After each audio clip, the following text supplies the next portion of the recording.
계속해서 에스겔 말씀입니다. 어제 말씀에 이어지는 장면이고요. 에스겔 선지자가 처음으로 하나님을 만나는 장면을 말씀해주고 있습니다.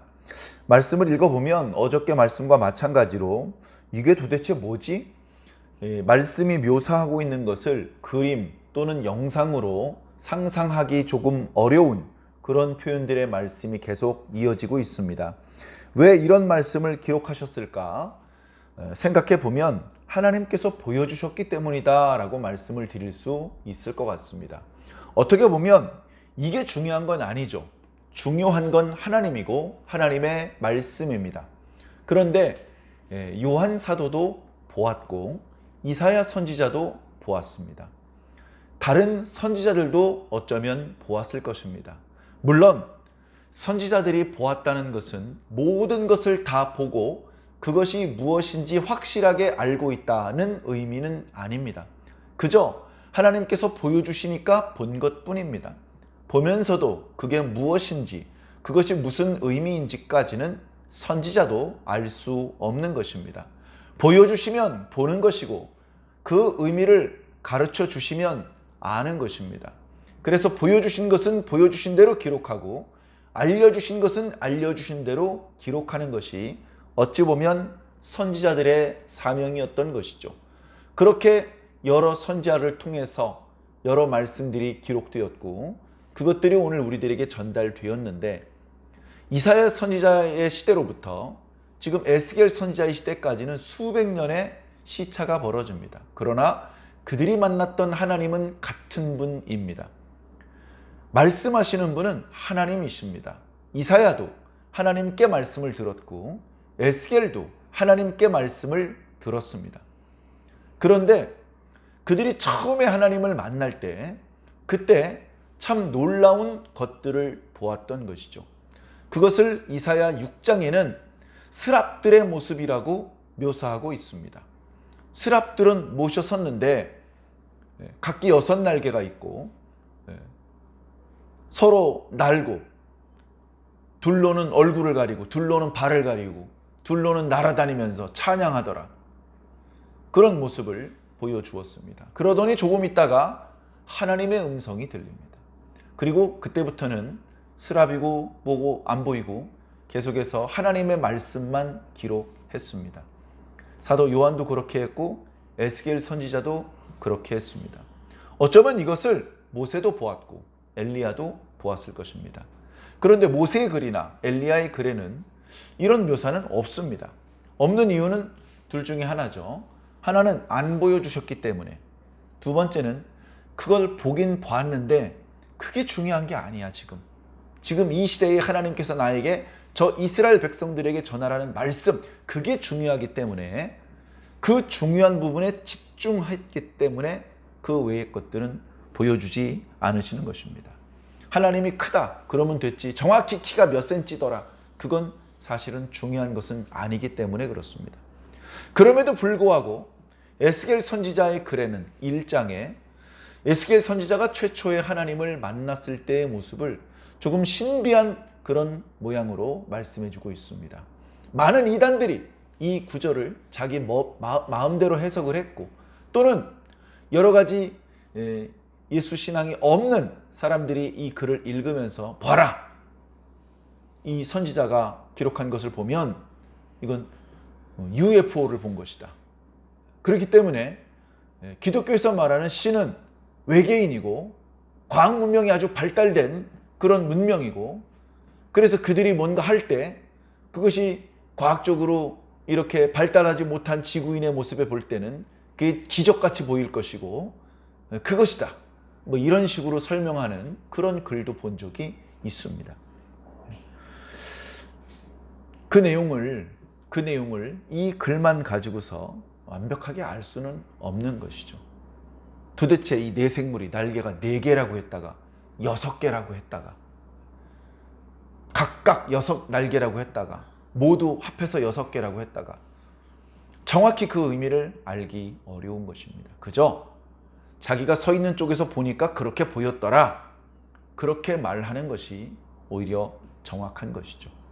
이것이 정말 날개인지 이것이 정말 바퀴인지는 알 수 없습니다. 바퀴 안에 바퀴가 있는 것 같더라. 그 테두리에는 눈들이 가득하더라. 눈이 뭘까요? 카메라를 눈으로 표현했을까요? 에스겔 선지자가 카메라가 뭔지를 알까요? 그저 자기가 이미 알고 있는 것과 유사한 어떤 자기가 지금 보는 것 중에서 자기가 알고 있는 것과 유사한 것을 통해서 빗대어 설명을 해본 것입니다. 그렇기 때문에 우리는 엉뚱한 곳에 발목이 잡히고 우리의 눈과 귀를 엉뚱한 곳을 향하면 안 될 것입니다. 우리의 눈은 하나님을 향해야 되고 우리의 귀는 하나님의 말씀을 향해야 될 것입니다. 그래서 오늘 말씀도요, 어떻게 보면 이 에스겔 선지자가 처음 하나님을 만나는 것이기 때문에 하나님을 향하여 점점점 그 초점이 맞추어지고 있는 그런 모습, 하나님께 대하여 점점 더 가까이 나아가는 모습을 묘사한 것이라고 말씀드릴 수 있을 것 같습니다. 처음에는 무슨 소리지? 이거 뭐지? 좀 이상한데? 그렇게만 느꼈는데 보니까 북쪽에서 큰 폭풍이 몰려오고 있습니다. 폭풍이. 구름도 오고 폭풍도 오고 가까이 오는데 천둥 소리도 나고 번쩍번쩍. 그래가지고 이제 야 이거 이상한데? 나 이런 거 본 적이 없는데? 하늘에 구름이 다가오는데 구름 속에서 번쩍번쩍 빛이 나고, 그래서 이제 그렇게 지나가는 번개인가 싶었는데 그게 아니고 그 빛이 출발하는 단쇠 모양 같은 것을 발견을 합니다. 단쇠, 빨갛게 달아오는 쇠를 말하는 것인데 정말로 구름 속에 그렇게 마치 대장장이가 숯불에 쇠를 달구었을 때 빨개지는 그것이 있는 것인지, 아니면 내가 지금 뭐 보고 있는데 그게 내가 본 것 중에는 단쇠하고 제일 비슷한 것 같아 라고 해서 단쇠라고 표현하는 것인지는 잘 분별해서 들으셔야 된다는 말씀입니다. 단쇠 같은 것이 있습니다. 보니까 그 단쇠로부터 음성이 들려. 그 단쇠가 하나님의 보좌, 말씀의 발원지죠. 근데 아직도 그게 무엇인지 정확하게 모르겠어요. 그런데 점점점 마치 영적으로 에스겔 선지자는 가만히 있고 그 신비한 하나님을 담고 있는 그 구름이 에스겔 선지자를 덮어오는 것 같은 모습인데, 거꾸로 에스겔 선지자의 입장에서는 자신이 하나님의 보좌 쪽으로 점점점 빨려 들어가는 그런 이제 느낌이었을 것입니다. 그런 상황에서 갑자기 내생물이 보이는 거예요. 내생물이 보이는 겁니다. 내생물이라고 이름을 표현한 이유는 내 얼굴이 있고 내 날개가 있고 날개 밑에 사람의 팔 같은 것이 있고, 그게 사람이라고 표현할 수도 없고, 또는 사자다, 이건 독수리다, 송아지다 이렇게만 표현할 수 없기 때문에 자기가 그동안 알고 있는 것 중에 가장 비슷한 독수리, 송아지, 사자 이런 어떤 형태들이 복합되어 있는, 그렇기 때문에 오늘 우리들로서도 정확히 그것이 무엇인지 알기는 어렵죠. 그러나 뭔가 봤어요. 자기가 이미 보았던 것들을 이용해서 묘사를 하는데 충분히 전달이 잘 안 되고 있죠. 자, 그러나 보았습니다. 보았는데 가까이 갈수록 점점 더 신기하게 보입니다. 오늘 말씀에 보니까 그 내생물 아래에는 바퀴 같은 게 있어요. 바퀴 같은 게 있고, 바퀴의 구조가 쉽게 설명할 수 있는 구조가 아닙니다. 그리고 그 바퀴와 함께 그 생물들이 움직이는데 매우 빠른 속도로 움직입니다. 이 땅에 있는 전차는 아주 날랜 말이 끌고 있는 전차도 그렇게까지 빨리 나를 수 없는데, 마치 번개가 번쩍하더니 동쪽 하늘에서 서쪽 하늘로 이동하는 것처럼 그렇게 이동하는 바퀴를 본 것입니다. 그래, 잘못하면 모든 관심이 이 생물들과 그 다음에 그 바퀴에게 집중될 수 있는데, 다행히 이 에스겔 선지자는 정말 보아야 될 것, 그리고 정말 들어야 될 것에 집중을 하고 있습니다. 그래서 오늘 말씀 뒷부분에 보면 26절에 보면 그 머리 위에 그룹들과 바퀴들이 있는데 그 위쪽에 궁창이 있더라. 궁창이라는 표현은 우리가 일상적으로 잘 쓰지 않는 표현이기 때문에 궁창이라고 하면 얼른 잘 이해가 안 될 수도 있습니다. 궁창은 그냥 공간이라고 생각해 보시면 될 것 같습니다. 공간. 하늘, 공간. 그래서 그 그룹들 위에 궁창이 있는데 그 위에 보좌의 형상이 나타나요. 보좌의 형상.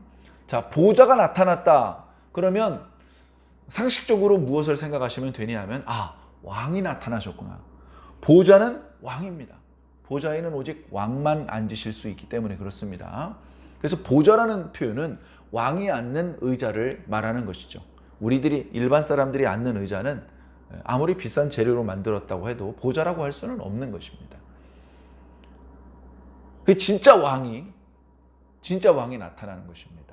세상에 내가 왕이야 하면서 자기의 보좌를 막 아름답게 꾸미고 보석으로 치장하고 그런 경우들을 더러 보는데, 그런 이 땅의 그런 왕들, 지구를 전부 다 다스리는 것도 아니고 영원히 사는 것도 아닌 정말 그게 왕이 맞는지 싶은 그런 왕들 말고 진짜 왕이 위에 계신 것이죠. 그걸 이제 느낀 것입니다. 위에 뭐가 있네? 해가지고 위쪽을 보는데 그 위쪽에서부터 음성이 나는 거예요. 음성. 그죠? 아무래도 음성이 나기 때문에 에스겔의 시선이 위쪽으로 이동했던 것 같습니다.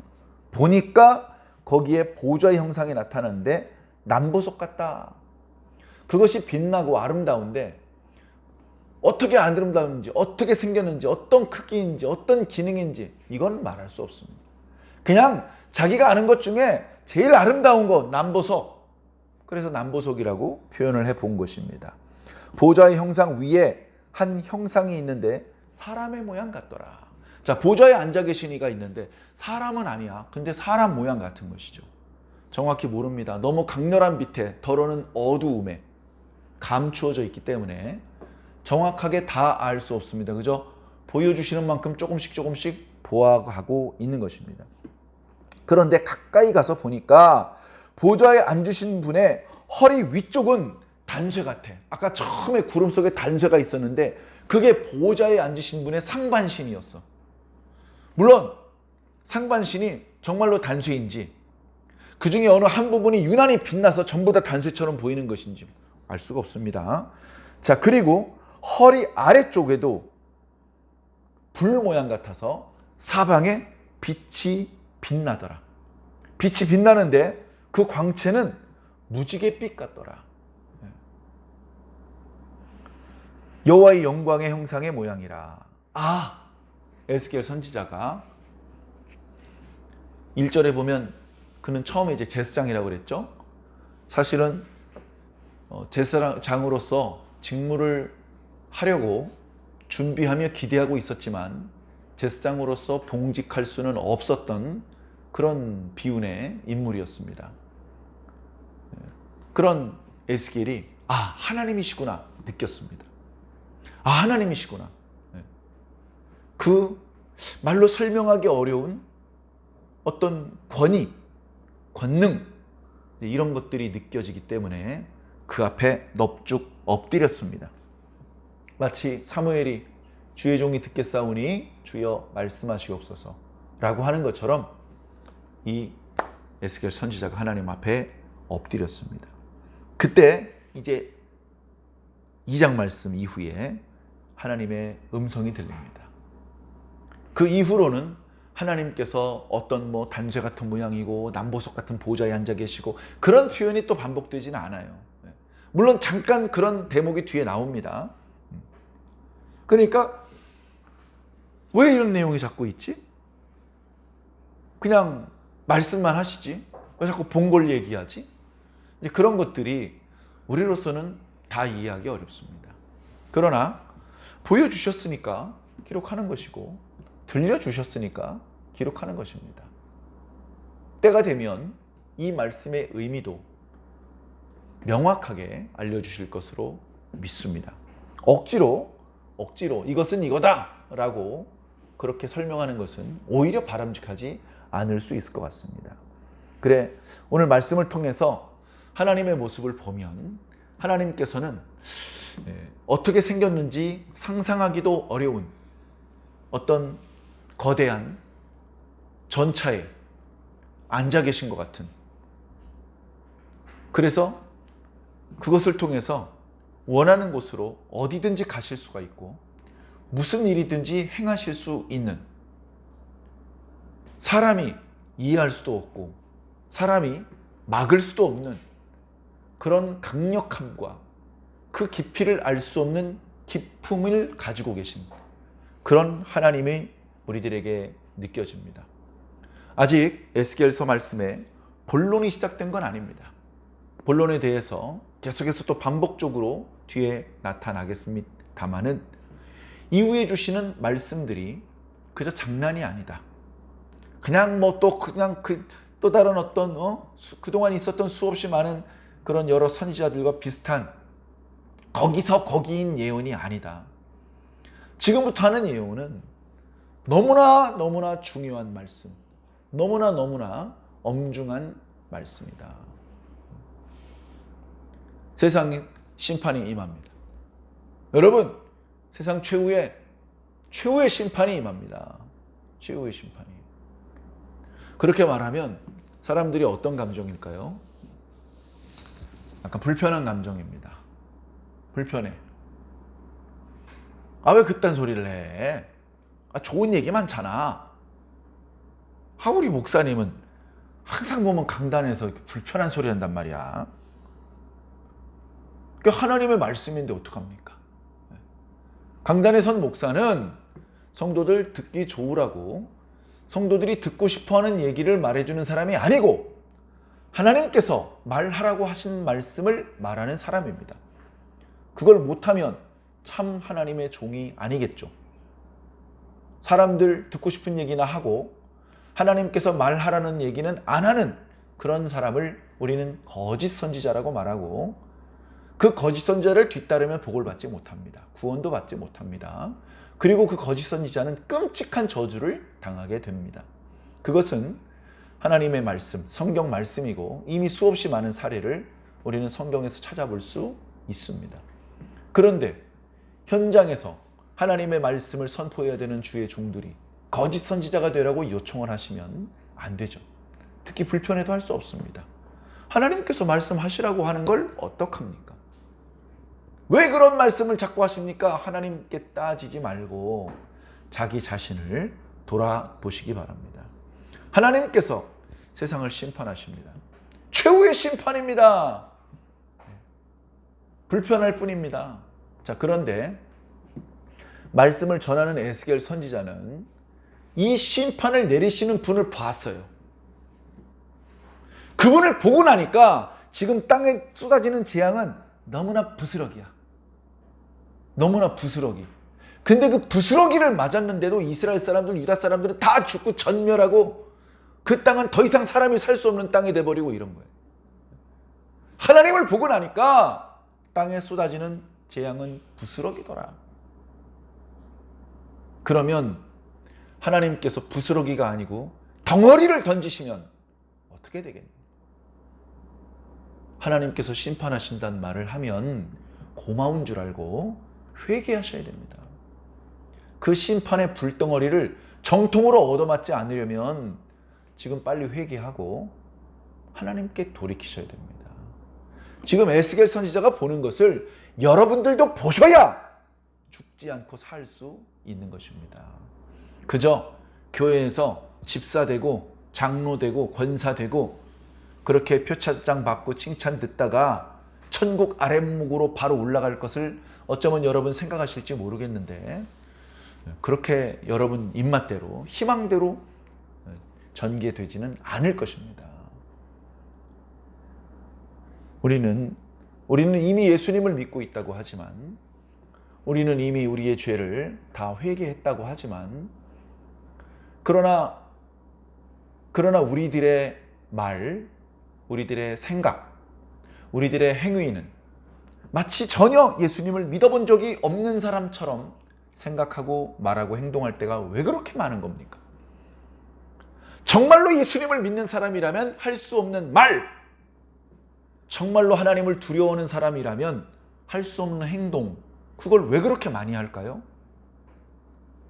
한번 내가 정말 예수님을 믿고 있는 것인지, 내가 정말 내 죄를 회개했고 내 죄가 정말로 예수 그리스도 십자가 보혈로 씻어져서 이제는 전과 다른 존재가 된 것인지, 아니면 전과 다른 존재인 척하는 사실은 전과 똑같은 사람인지 스스로 잘 살펴보셔야 될 줄로 믿습니다. 이어지는 에스겔 2장 이후의 말씀, 칭찬과 위로와 사랑과 축복의 말씀이 아닙니다. 준엄한 책망과 경고와 심판의 말씀이시니 이 말씀을 들을 때에 불편해하지 마시고 감사히 하시기 바랍니다.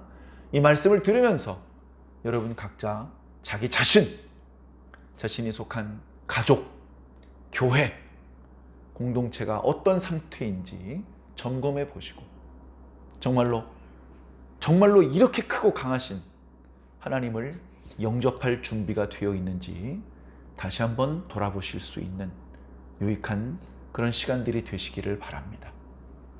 오늘 말씀에 에스겔 선지자가 하나님께 집중하며 그 앞에 엎드려 경배를 드렸던 것처럼 우리 완주중앙교회 성도들도 하나님을 향하여, 하나님의 음성을 향하여 여러분들의 마음의 문을 열고 우리의 눈과 귀를 그분에게로 집중시키며 계속해서 그분의 말씀의 인도를 받으시기를 예수님 이름으로 간절히 축원합니다.